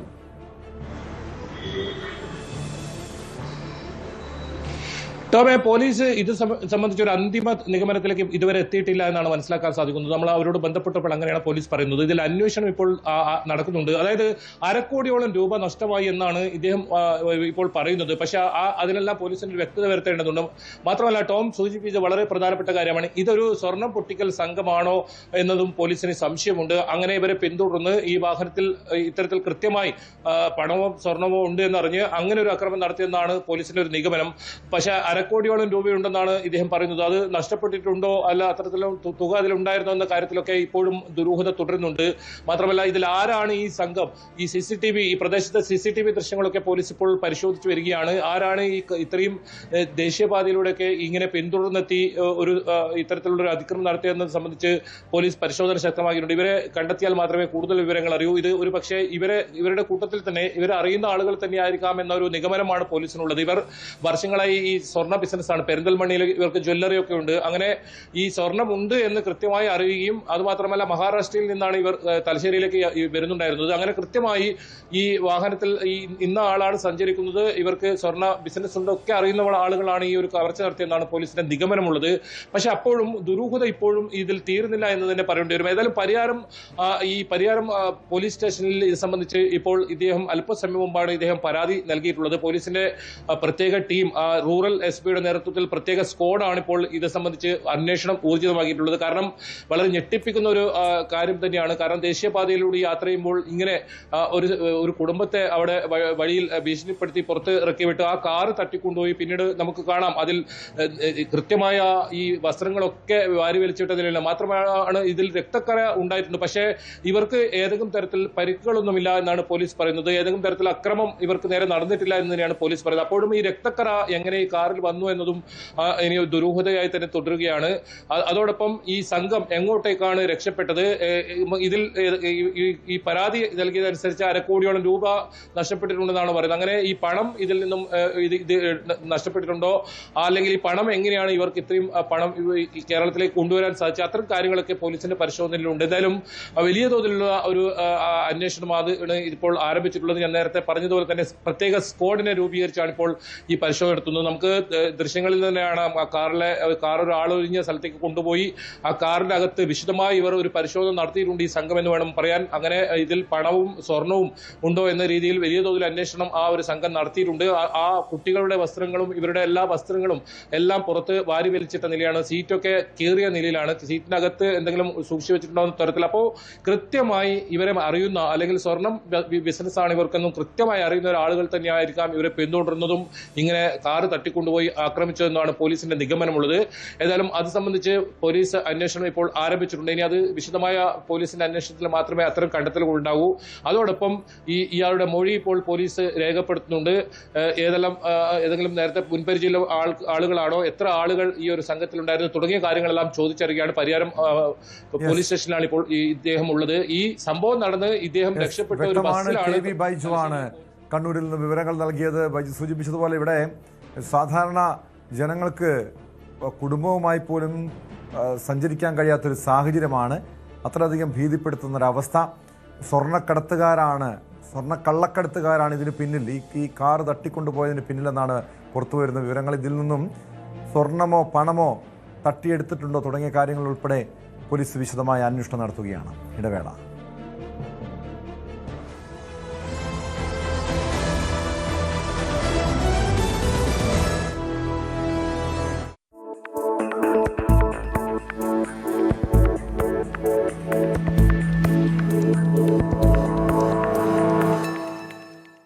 ഇന്ത്യയിലെ വാർത്താ ചാനലുകളിലും പത്രത്താളുകളിലും ഇന്ന് ഏറ്റവും കൂടുതൽ നിറഞ്ഞു നിൽക്കുന്ന, പലരിലും ഭയവും ആകാംക്ഷയും ഒരുപോലെ ജനിപ്പിക്കുന്ന 2 അക്ഷരങ്ങളാണ് ED അഥവാ എൻഫോഴ്സ്മെന്റ് ഡയറക്ടറേറ്റ്.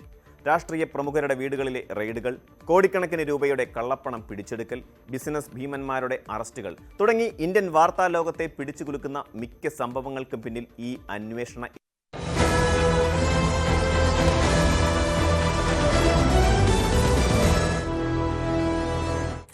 സ്പോട്ട് ലൈവ് തുടരുന്നു. സിനിമാ താരങ്ങൾക്കിടയിലെ വ്യക്തിവൈരാഗ്യവും തമ്മിൽ തല്ലും പോലീസ് സ്റ്റേഷനിൽ വരെ എത്തി നിൽക്കുകയാണ്. ഏറ്റവും ഒടുവിലെ സംഭവം നടൻ ടിനി ടോമിനെതിരെ കൊച്ചി ഇൻഫോ പാർക്ക് പോലീസിൽ നടി അൻസിബ ഹസൻ നൽകിയ പരാതിയാണ്. തനിക്കെതിരെ ടിനി വർഗീയ പരാമർശം നടത്തുന്നുവെന്നാണ് അൻസിബയുടെ പരാതി. സ്ത്രീത്വത്തെ അപമാനിക്കുന്നുവെന്നും പരാതിയിൽ പറയുന്നു. കഴിഞ്ഞ ദിവസം തൃക്കാക്കര ACP അൻസിബയുടെ മൊഴിയെടുത്തിരുന്നു. അന്നും ടിനിക്കെതിരെ രൂക്ഷമായ ആരോപണമാണ് അൻസിബ ഉന്നയിച്ചത്. നടി ലക്ഷ്മിപ്രിയയുടെ മൊഴിയും രേഖപ്പെടുത്തിയിരുന്നു. അമ്മ വീട്ടിലെ തമ്മിൽ തല്ല് എങ്ങോട്ടാണ് പോകുന്നതെന്നാണ് ഇനി അറിയേണ്ടത്. നവമി ദിനേശ് ചേരുന്നു വിവരങ്ങളുമായി. നവമി, എന്തായാലും തുടർച്ചയായി പരാതികൾ ആദ്യം ഒരു SIക്കും ലക്ഷ്മിപ്രിയയ്ക്കുമെതിരെയായിരുന്നു. ഇപ്പോൾ ടിനി ടോമിനെതിരെയും അൻസിബ പരാതി നൽകിയിരിക്കുന്നു. കൂടുതൽ നടപടികൾ എങ്ങനെയാണ്? ടോം, നേരത്തെ തന്നെ അൻസിബ ടിനി ടോമിനെതിരെ സംഘടനയായ അമ്മയ്ക്ക് പരാതി നൽകിയിരുന്നു. പക്ഷെ ആ പരാതി വേണ്ട വിധത്തിൽ സംഘടന സ്വീകരിച്ചില്ല എന്നൊരു ആരോപണം കൂടി അൻസിബ ഉയർത്തുന്നുണ്ടായിരുന്നു. അൻസിബ മുന്നോട്ട് വെച്ചത് ഈ തന്റെ പരാതി കേൾക്കേണ്ടത് 3 പേരടങ്ങുന്ന സംഘമാണ്. പക്ഷെ അവർ ഈ പരാതി കേൾക്കാൻ തയ്യാറാകാത്തത് കൊണ്ട്, അല്ലെങ്കിൽ അങ്ങനെ ഒരു കീഴ്വഴക്കം സംഘടനയിൽ ഇല്ല എന്ന് പ്രസിഡന്റ് പറഞ്ഞതോടെയാണ് പോലീസിന് പരാതി നൽകുവാനായി ഹൻസിബ രംഗത്തെത്തിയത്. അങ്ങനെയാണ് ഇന്നിപ്പോൾ ഇൻഫോ പാർക്ക് പോലീസിന് മെയിൽ മുഖേന ഹൻസിബ പരാതി കൈമാറിയിരിക്കുന്നത്. എന്നാലും ഇനി പോലീസിന്റെ അടുത്ത നടപടി ഹൻസിബയുടെ മൊഴിയെടുക്കുന്നതിന് വേണ്ടി വിളിച്ചു വരുത്തും. അതിനുശേഷമായിരിക്കും കേസിൽ FIR ഇടണോ എന്നതിലൊക്കെ ഒരു തീരുമാനം ഉണ്ടാകുക. ടിനി ടോമിനെയും വിളിച്ചു വരുത്തി കാര്യങ്ങൾ വിശദീകരിക്കും. ഇത് പ്രശ്നങ്ങൾ പരിഹരിക്കാൻ പറ്റുന്നതാണെങ്കിൽ അത്തരത്തിൽ തന്നെ മുന്നോട്ട് പോകട്ടെ എന്നൊരു കാര്യമാണ് പോലീസും മുന്നിലേക്ക് വെക്കുന്നത്. ഇത് ഈ പരാതിയിലേക്ക് വന്നു കഴിഞ്ഞാൽ ഈ ഒരു ഹൻസിബയ്ക്കെതിരെ മോശമായിട്ടുള്ള ചില പരാമർശങ്ങൾ ടിനി ടോം നടത്തി, അല്ലെങ്കിൽ ടിനി ടോം മറ്റുള്ളവരോട് ഹൻസിബയെ കുറിച്ച് ഇത്തരത്തിൽ മോശം കാര്യങ്ങൾ പറഞ്ഞു എന്നൊക്കെയാണ് ഈ പരാതിയിലൊക്കെ ഉള്ളത്. നമുക്ക് നേരത്തെ അറിയാം, സംഘടനയ്ക്കുള്ളിൽ തീർക്കേണ്ട പ്രശ്നങ്ങളാണ് ഇത്തരത്തിൽ. നമുക്കറിയാം, സാധാരണ ഇത്തരം ചില സംഘടനകളിലും കൂട്ടായ്മകളിലൊക്കെ ഗോസിപ്പ് പറച്ചിലും അല്ലെങ്കിൽ വെറുതെയുള്ള ആരോപണങ്ങളൊക്കെ ഒരു പതിവായിട്ടുള്ള കാര്യമാണ്. പക്ഷെ ഇവിടെ കൃത്യമായ തെളിവുണ്ടോ? ടിനി ടോം ഇങ്ങനെ ഒരു വർഗീയ പരാമർശവും അശ്ലീല പരാമർശവും ഒക്കെ, അത് മറ്റ് ചില ഗോസിപ്പുകളൊക്കെ പറഞ്ഞു എന്നൊക്കെ പറയുന്നുണ്ടല്ലോ. അതിനുള്ള തെളിവുണ്ടോ അൻസിബയുടെ കൈവശം? പോലീസ് നൽകിയ പരാതിയിൽ തെളിവുകളടക്കം സമർപ്പിച്ചിട്ടുണ്ടോ? അൻസിബ നിലവിൽ തെളിവുകൾ കൈമാറിയിട്ടുണ്ടോ എന്നതിൽ വ്യക്തതയില്ല. കാരണം ഇത് അൻസിബയുമായും അല്ലെങ്കിൽ ടിനി ടോമുമായിട്ടും ഇവരുമായി ചേർന്ന് നിൽക്കുന്നവരോടൊക്കെ ചോദിക്കുമ്പോൾ ഈ വാക്കാൽ പറഞ്ഞതാണ് അൻസിബ കേട്ടറിഞ്ഞതാണ് എന്ന തരത്തിലുള്ള കാര്യങ്ങളാണ് പറയുന്നത്. ഇതിലൊക്കെ എത്രമാത്രം തെളിവുകൾ ഹൻസിബയ്ക്ക് പോലീസിന് മുന്നിൽ നൽകാൻ കഴിയുമെന്നത് അറിയില്ല. എന്തായാലും മൊഴിയെടുക്കുന്ന സാഹചര്യത്തിൽ, അതായത് മൊഴി രേഖപ്പെടുത്താൻ ഹൻസിബ വരുമ്പോൾ ഹൻസിബയിൽ നിന്ന് തന്നെ നേരിട്ട് അത് ചോദിക്കേണ്ടി വരും. തക്കതായിട്ടുള്ള തെളിവുകൾ പോലീസിന് മുന്നിൽ ഹാജരാക്കിയോ എന്നതൊക്കെ അറിയേണ്ടി വരും. എന്തായാലും ഹൻസിബ നിയമ പോരാട്ടവുമായി മുന്നോട്ട് പോവുകയാണ്. തന്റെ പക്കൽ കൃത്യമായിട്ടുള്ള തെളിവുകൾ ഉണ്ടെന്നാണ് ഹൻസിബ പറയുന്നത്. പക്ഷെ ഇത് കേൾവിയാണ്. ടിനി ടോം മറ്റുള്ളവരോട് പറഞ്ഞതാണ്, ടിനി ടോമിനോട് മറ്റുള്ളവർ പറഞ്ഞതാണ്. അങ്ങനെ തരത്തിലുള്ള പരാമർശങ്ങളാണ്, അല്ലെങ്കിൽ അത്തരത്തിലുള്ള വാർത്തകളാണ് പുറത്തു വരുന്നത്. എന്തായാലും ഒരു പരസ്പരം പറഞ്ഞു തീർക്കേണ്ട പ്രശ്നങ്ങളാണ് ഇത്രയും വലിയ ഒരു നിയമ നടപടികളിലേക്കൊക്കെ കാര്യങ്ങൾ കടന്നിരിക്കുന്നത്.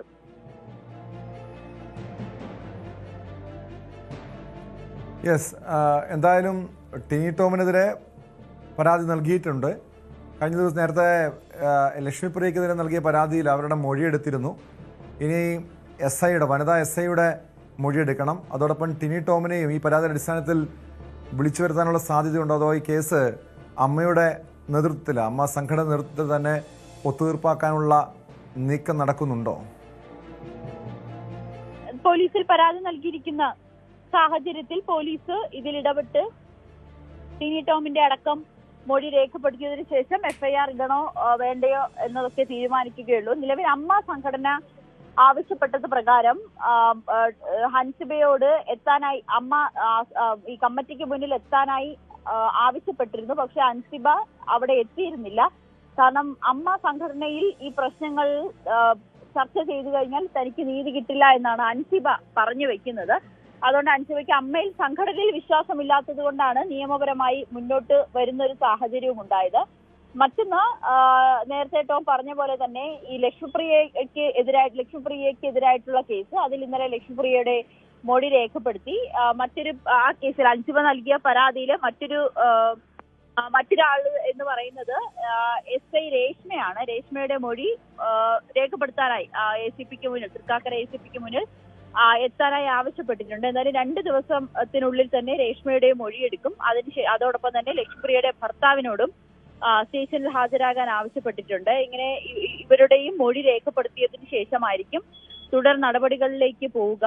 ഈ അൻസുബയെ മാനസികമായി സമ്മർദ്ദം ചെലുത്തി അല്ലെങ്കിൽ മാനസികമായി പീഡിപ്പിച്ചു 3 മണിക്കൂർ സ്റ്റേഷനിലിരുത്തി മാനസിക സമ്മർദ്ദം നൽകിയെന്ന് പറയുന്ന സമയത്ത് അവിടെ മറ്റ് ഏതെങ്കിലും ഉദ്യോഗസ്ഥരുണ്ടായിരുന്നോ? അങ്ങനെയെങ്കിൽ അവരുടെയും വിശദമായിട്ടുള്ള മൊഴി രേഖപ്പെടുത്തും. അതിനുശേഷമായിരിക്കും തുടർ നടപടികളിലേക്ക് കടക്കുക.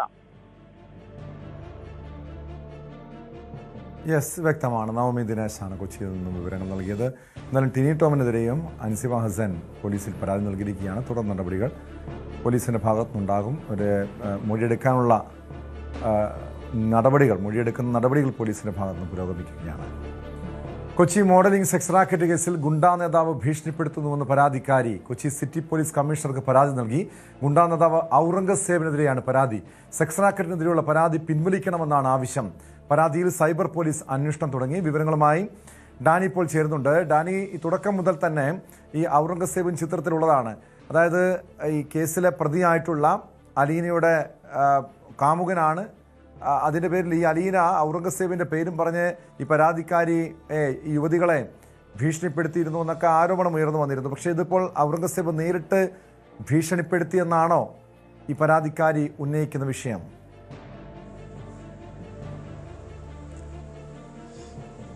ടോമി, പരാതിയിൽ ഒരു ഉള്ളടക്കം അങ്ങനെയാണ്. കാരണം ഔറംഗസേബ് തന്നെ വിളിച്ച് ഭീഷണിപ്പെടുത്തി എന്ന രീതിയിലാണ് അവർ പരാതി നൽകിയിരിക്കുന്നത്. ആ ഫോണിൽ വിളിച്ച് ഭീഷണിപ്പെടുത്തിയിരിക്കുന്നു. ഇതിൽ നിന്ന് പിന്മാറണം, ഈ പരാതിയിൽ നിന്ന് പിന്മാറണം, ഇതിൽ തുടരാനായിട്ട് പാടില്ല, അതിൽ നിന്ന് ഈ പരാതി പിൻവലിക്കണമെന്നതടക്കമുള്ള കാര്യങ്ങളാണ് ഇയാൾ ആവശ്യപ്പെട്ടിരിക്കുന്നതെന്നാണ് പറഞ്ഞിരിക്കുന്നത്. തനിക്ക് ഭയമുണ്ട് എന്ന് അവർ ഇതിൽ പരാതിയിൽ വ്യക്തമാക്കുകയും ചെയ്യുന്നുണ്ട്. ഏതായാലും ഈ കേസിൽ മുന്നോട്ട് പോകണമെങ്കിൽ ഗുണ്ടാ നേതാവ് ഔറംഗസേബിനെ അടക്കം ചോദ്യം ചെയ്യേണ്ട സ്ഥിതിയിലേക്ക് പോലീസ് വന്നിട്ടുണ്ട്. ഇതിൽ ടോം ഒരു കാര്യം ശ്രദ്ധിക്കേണ്ടത്, ഇതിൽ കൂടുതൽ പരാതിക്കാരെ പിന്നീട് ഉണ്ടാകുന്നില്ല എന്നൊരു കാരണമുണ്ട്. തുടക്കത്തിൽ പൊതുവിൽ എല്ലാവരും പ്രതീക്ഷിച്ചത് കൂടുതൽ പരാതിക്കാരുണ്ടാകും, കൂടുതൽ ഇരകൾ ഇതിലുണ്ട് എന്നതടക്കമുള്ള കാര്യങ്ങൾ പറഞ്ഞിരുന്നു. അപ്പോൾ എന്തുകൊണ്ട് പുതിയ പരാതികൾ ഉണ്ടാകുന്നില്ല എന്നതിൽ പരാതിക്കാരില്ലാഞ്ഞിട്ടാണോ അതോ ഈ രീതിയിലുള്ള ഭീഷണിപ്പെടുത്തൽ എല്ലാ ഭാഗത്തു നിന്നും തുടരുന്നുണ്ടോ എന്ന കാര്യങ്ങളിലെല്ലാം തുടക്കം മുതലേ സംശയമുള്ള കാര്യങ്ങളാണ്. അപ്പോൾ ഇപ്പോൾ ഈ പരാതിക്കാർ തന്നെ പറയുന്നു തന്നെ ഭീഷണിപ്പെടുത്തുകയുണ്ട്. അപ്പോൾ ഈ രീതിയിൽ തന്നെ മറ്റുള്ളവരിലെയും ഇത് സംഭവിച്ചിട്ടുണ്ടോ എന്ന കാര്യങ്ങളിലെല്ലാം തന്നെ പോലീസിന് സംശയമുണ്ട്. തുടക്കത്തിൽ ഈ അലീനയ്ക്കും അതോടൊപ്പം തന്നെ ബിലാൽ, സിന്ധു എന്നിവർക്കെല്ലാം തന്നെയും ഗുണ്ടാ നേതാക്കളുമായും ഗുണ്ടാ സംഘങ്ങളുമായും ബന്ധമുണ്ട് എന്ന് പറഞ്ഞിരുന്നു. അതിൽ ഇവർ പറയുന്ന ഈ ഇവർ പറയുന്ന ഓഡിയോ ക്ലിപ്പുകളെല്ലാം തന്നെ പുറത്തു വന്നിരുന്നു. അതും എല്ലാം ഔറംഗസേബിനെ ചുറ്റിപ്പറ്റിയുള്ളതായിരുന്നു. ഇത്തരം സംഘങ്ങൾ തങ്ങൾക്ക് സംരക്ഷണമുണ്ട് എന്നതടക്കമുള്ള കാര്യങ്ങളെല്ലാം തന്നെ ഇതിൽ പറയുകയും ചെയ്ത സാഹചര്യങ്ങളുണ്ട്. അപ്പോൾ ഇവരെ ചോദ്യം ചെയ്യും എന്നതെല്ലാം തന്നെ പറഞ്ഞു. പക്ഷെ പിന്നീട് ഇപ്പോൾ വലിയ രീതിയിലേക്ക് ഈ കേസ് ഇപ്പോൾ മുന്നോട്ട് പോകുന്നില്ല എന്നതൊരു വസ്തുത തന്നെയാണ്. കാരണം വലിയ ചോദ്യം ചെയ്യലോ കാര്യങ്ങളോ ഒന്നും തന്നെ ഇതിലുമായി ബന്ധപ്പെട്ടുകൊണ്ട് നടക്കുന്നില്ല. പോലീസ് പതിവ് അവരെ കസ്റ്റഡിയിൽ വാങ്ങിച്ചിട്ടുണ്ട്. ഈ സിന്ധുവിനെയും ബിലാലിനെയും കസ്റ്റഡിയിൽ വാങ്ങിച്ചു, ചോദ്യം ചെയ്തു. മറ്റു പ്രതികളുടെ അടക്കമുള്ള കാര്യങ്ങൾ ചോദ്യം ചെയ്യേണ്ടതുണ്ട്. ദുബായിൽ ഉള്ള പ്രതികളെന്ന് പറയുന്ന 2 പേരുണ്ട്, ഷംനെ റഹ്മത്തും. ഇവരെയും നാട്ടിലെത്തിക്കുവാനുള്ള ശ്രമങ്ങൾ ഒരു ഭാഗത്ത് തുടരുന്നു എന്ന് പറയുമ്പോൾ പോലും അത് എത്രത്തോളം എത്തി എന്ന കാര്യത്തിൽ വലിയ അറിവൊന്നും ആർക്കും തന്നെയില്ല. ഏതായാലും ഇക്കാര്യത്തിൽ ദുരൂഹതകൾ നിലനിൽക്കുന്നു എന്നത് തന്നെയാണ്. തുടക്കം മുതലുള്ളത് ഇപ്പോഴും തന്നെ തുടരുന്നു. ഒരു ക്ലിയർ കട്ടായി പോലീസ് ഇക്കാര്യങ്ങളിലൊന്നും പറയാൻ കഴിയാത്ത രീതിയിലേക്ക് പോകുന്നു. ഗുണ്ടാ സംഘങ്ങളുമായി ഇവർക്ക് എന്താണ് ബന്ധം എന്നത് ഇതുവരെയും പറയാൻ കഴിഞ്ഞു. തുടക്കത്തിൽ പോലീസ് വ്യക്തമാക്കിയിരുന്ന കാര്യം ഈ മലയാളികൾ മാത്രമല്ല മറ്റ് സംസ്ഥാനങ്ങളിലുള്ളവർ ഉൾപ്പെടെ ഇതിൽ ഇരകളായിട്ടുണ്ടെന്നാണ്. പക്ഷെ ആരും ഡാനി നേരത്തെ സൂചിപ്പിച്ച പോലെ പരാതിയുമായി മുന്നോട്ട് വന്നിട്ടില്ല. ഇവരുന്നയിക്കുന്ന ഈ പരാതിക്കാരികൾ പറയുന്നതനുസരിച്ച് എത്ര പേർ ഇരകളായിട്ടുണ്ടെന്നാണ് പറയുന്നത്. കാരണം കുറേ നാളുകളായി ഈ സെക്സ് റാക്കറ്റ് ഇടപാടുകൾ നടക്കുന്നുണ്ടെന്ന് അവർ ഉന്നയിക്കുന്നുണ്ടല്ലോ. പക്ഷെ അതുമായി ബന്ധപ്പെട്ടതിൽ തെളിവുകൾ പോലീസിന് മുൻപാകെ കിട്ടിയിട്ടുണ്ടോ? പോലീസ് അതുമായി ബന്ധപ്പെട്ട് ഏതൊക്കെ മേഖലകൾ കേന്ദ്രീകരിച്ചാണ് അന്വേഷണം നടത്തുന്നത്? ടോം, ഇതില് പോലീസ് കാര്യമായ രീതിയിലുള്ള ഒരു തെളിവുകൾ തങ്ങൾക്ക് ലഭിച്ചു അല്ലെങ്കിൽ ഇന്ന ആളുകൾ മൊഴി നൽകി എന്ന വിവരങ്ങൾ കൂടുതലായിട്ട് പുറത്തേക്ക് വരുന്നില്ല. ഈ ഗുണ്ടാ സംഘങ്ങളുമായി ബന്ധമുണ്ട് എന്ന് തുടക്കം മുതൽ തന്നെ പറയുന്നുണ്ട്. അതിനപ്പുറത്തേക്ക് ഈ കേസിൻ്റെ മറ്റൊരു വിശദാംശങ്ങൾ ലഭ്യമല്ല. തുടക്കത്തിൽ പറഞ്ഞ പോലെ നിരവധി ആളുകളുണ്ട്. അതിലെ ഒരു നമ്പർ ഒന്നും പറയാതെ നിരവധി ആളുകളുടെ പരാതികൾ ഇനിയും ഉണ്ടാകും, പ്രതികൾ ഇനിയും ഉണ്ടാകും എന്നതെല്ലാം പറയുന്നു. ഇതൊരു വേറെ രീതിയിലുള്ള ഒരു കേസ് എന്ന രീതിയിൽ തന്നെ വന്നിരുന്നു. അന്താരാഷ്ട്ര തലത്തിൽ ഇവർക്ക് ബന്ധങ്ങളുണ്ട് എന്ന് പോലും പറഞ്ഞിരുന്നു. പക്ഷേ അറസ്റ്റ് നടന്ന് നാളിത്രയായിട്ടും ഇതിനപ്പുറത്തേക്ക് പോകാനായിട്ട് പോലീസിന് കഴിഞ്ഞിട്ടില്ല എന്നതൊരു വസ്തുത തന്നെയാണ്. അല്ലെങ്കിൽ കൂടുതൽ വിവരങ്ങൾ പുറത്തേക്ക് പോലീസ് വിടുന്നില്ല എന്നത് രണ്ടിലേതെങ്കിലുമാണ് ഇതിൽ സംഭവിക്കുക. എന്തായാലും ഇതിൽ ഗുണ്ടാ സംഘങ്ങളുമായുള്ള ബന്ധം തുടക്കം മുതൽ തന്നെ പറയുകയാണ്. പക്ഷേ ഇതുവരെയും ഒരാളെ പോലും ഈ പറയുന്ന ഗുണ്ടാ നേതാവിനെ പോലും ചോദ്യം ചെയ്യാൻ വിളിപ്പിക്കുകയോ കാര്യങ്ങളോ ഒന്നും തന്നെ ഉണ്ടായിട്ടില്ല. അയാൾക്കെതിരെ പലതവണ മൊഴികളുണ്ട്. ഇപ്പോൾ നേരിട്ട് അയാൾക്കെതിരെ പരാതി തന്നെ വന്നിരിക്കുന്നു. അതിപ്പോൾ ചോദ്യം ചെയ്യേണ്ട സാഹചര്യങ്ങളെല്ലാം തന്നെയുണ്ട്. പക്ഷേ ഇതൊന്നും തന്നെ നടക്കുന്നില്ല എന്നതാണ് പറയേണ്ടത്. ഇനിയിപ്പോൾ പുതിയ പരാതിയുടെ അടിസ്ഥാനത്തിൽ തുടർ നീക്കങ്ങൾ എന്താണ് എന്നതാണ് അറിയേണ്ടത്. ദുബായിലുള്ള പ്രതികളെ അവരെ നാട്ടിലെത്തിക്കാനുള്ള ശ്രമങ്ങൾ തുടങ്ങിയിട്ടുണ്ടോ? ഒപ്പം വളരെ കാതലായി അന്വേഷിക്കേണ്ടത് മറ്റു പരാതികൾ ഉണ്ടാകുന്നില്ല എന്ന കാര്യത്തിൽ ഏതെങ്കിലും രീതിയിലുള്ള ഭീഷണിപ്പെടുത്തലോ ഇടപെടലോ നടന്നിരിക്കാനുള്ള സജീവമായ വളരെ സാധ്യതകളുണ്ട്. പ്രത്യേകിച്ച് ഇപ്പോൾ പരാതി നൽകിയിരിക്കുന്ന ആളെ പോലും വിളിച്ചു പറഞ്ഞ പരാതി പിൻവലിക്കണമെന്ന് പറയുമ്പോൾ മുന്നോട്ട് പരാതിയുമായി വരാൻ എത്ര പേർക്ക് ധൈര്യമുണ്ടാകുമെന്നതാണ് പിന്നീടുള്ള ചോദ്യം. അവർക്ക് ധൈര്യം നൽകുന്ന രീതിയിലുള്ള സമീപനങ്ങൾ പോലീസിൻ്റെ ഭാഗത്തു നിന്ന് ഉണ്ടാകേണ്ടതുണ്ട്. പരാതിക്കാരുണ്ടെങ്കിൽ അതിന് അവർക്ക് സംരക്ഷണവും കാര്യങ്ങളും നൽകുന്ന രീതിയിലുള്ള നടപടികൾ പോലീസിൻ്റെ ഭാഗത്തുനിന്നുണ്ടായില്ലെങ്കിൽ ഈ കേസ് ഈ രീതിയിൽ തന്നെ പോവുകയാണെങ്കിൽ കൂടുതൽ പ്രതികൾ ഉണ്ടാവില്ല, പരാതിക്കാരുണ്ടാവില്ല. ആ രീതിയിലേക്ക് എല്ലാം ഇത് പോകും. ടോം.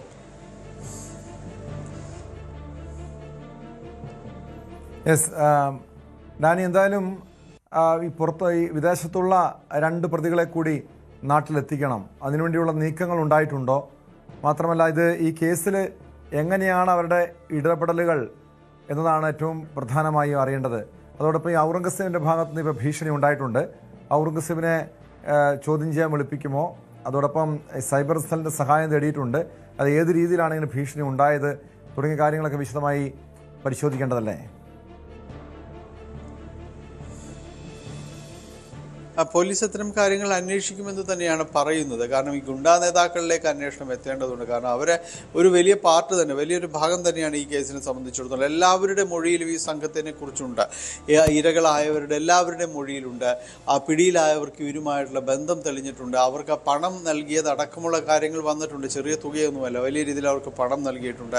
അത് ഓരോ മോഡലുകളെ കയറ്റി അയച്ചതിന് ശേഷമാണ് എന്നതടക്കമുള്ള കാര്യങ്ങൾ നോക്കേണ്ടത് വന്നിട്ടുണ്ട്. അപ്പോൾ ഇവരുമായുള്ളൊരു ഇഴയടുപ്പം വലിയ രീതിയിൽ തെളിഞ്ഞിട്ട് പോലും ഇപ്പോൾ ഒരു പരാതിക്ക് വേണ്ടി കാത്തിരിക്കുന്ന രീതിയിലേക്ക് പോലീസ് വന്നത് എന്തുകൊണ്ടാണ് എന്നതൊരു ചോദ്യം തന്നെയാണ്. അല്ലാതെ തന്നെ അവരെല്ലാം ഈ സംശയമല്ല, അവർക്ക് കൃത്യമായി ഇടപെടുന്നു എന്നതടക്കമുള്ള കാര്യങ്ങളുണ്ടായിട്ട് ഇവരെ ആരും തന്നെ ചോദ്യം ചെയ്യുന്നില്ല.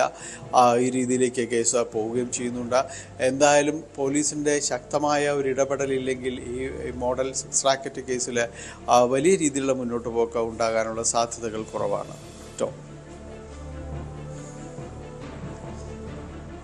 യെസ്, വ്യക്തമാണ്. ഡാനി പോളാണ്. ആക്രമണത്തിൻ്റെ ദൃശ്യങ്ങൾ ഇപ്പോഴാണ് പുറത്തു വരുന്നത്. സംഭവത്തിൽ വാഗമൺ പോലീസ് കേസെടുത്തിട്ടുണ്ട്. ആ ദൃശ്യങ്ങളിലേക്ക്.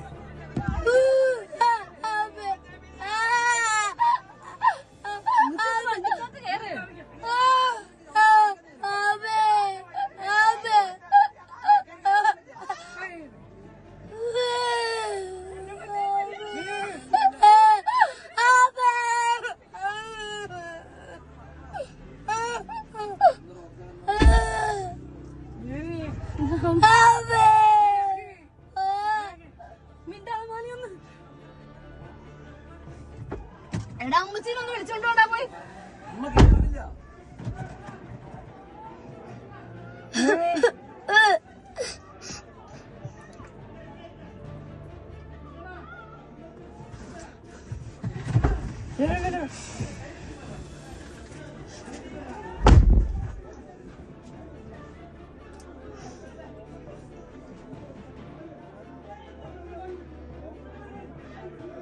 യെസ്, പ്രിൻസ് ജെയിംസിലേക്ക് വീണ്ടും. പ്രിൻസ്, ഈ ഈരാറ്റുപേട്ടയും വാഗമണ്ണും തമ്മിൽ വലിയ ദൂരവ്യത്യാസമൊന്നുമില്ല, ഏകദേശം തൊട്ടടുത്തുള്ള സ്ഥലങ്ങളാണ്. അവിടെ ഈ സാദിക്കും കുടുംബവും വിനോദസഞ്ചാരത്തിനായി എത്തിയതാണോ അതോ മറ്റേതെങ്കിലും യാത്രക്കിടെയാണോ അവിടെ ഇറങ്ങിയത്? എന്താണ് ആക്രമണത്തിൻ്റെ കാരണമെന്ന് വ്യക്തമായിട്ടുണ്ടോ? എന്തെങ്കിലും വ്യക്തിവിരോധമാണോ അതോ പെട്ടെന്നുള്ള പ്രകോപനമാണോ ഈ പ്രശ്നങ്ങൾക്ക് കാരണം? ടോം, വിനോദസഞ്ചാരത്തിനായി എത്തിയതെന്നാണ് നമുക്കിപ്പോൾ അറിയാൻ കഴിയുന്നത്. കഴിഞ്ഞ 24-ലാണ് ഈ സാഹചര്യം ഉണ്ടാകുന്നത്. ഇരാട്ടുപേട്ടയിൽ നിന്നുള്ള കുടുംബം വാഗമണിലെ കാഴ്ചകൾ ആസ്വദിക്കാനായി എത്തിയതായിരുന്നു. ഈ സമയത്താണ് ആക്രമണം ഉണ്ടായത്. വാഗമൺ സ്വദേശികളായോ അല്ലെങ്കിൽ വിനോദസഞ്ചാര മേഖലയുമായി ബന്ധപ്പെട്ട് ജോലി ചെയ്യുന്നവരുമായുള്ള ഭാഗത്തു നിന്നും ഇത്തരത്തിലൊരു ആക്രമണം ഉണ്ടാകുകയായിരുന്നു. ആക്രമണ കാരണം എന്തെന്നത് സംബന്ധിച്ച് വ്യക്തതയില്ല. എന്തായാലും കഴിഞ്ഞ ദിവസമാണ് ഈ വിവരങ്ങൾ പുറത്തു വരികയും ഈ പോലീസ് കേസിലേക്കൊക്കെ കാര്യങ്ങൾ പോവുകയും ചെയ്യുന്നത്. എന്തായാലും വാഗമൺ പോലീസ് കൃത്യമായ ഒരു അന്വേഷണം ഈ വിഷയത്തിൽ ആരംഭിച്ചിട്ടുണ്ട്.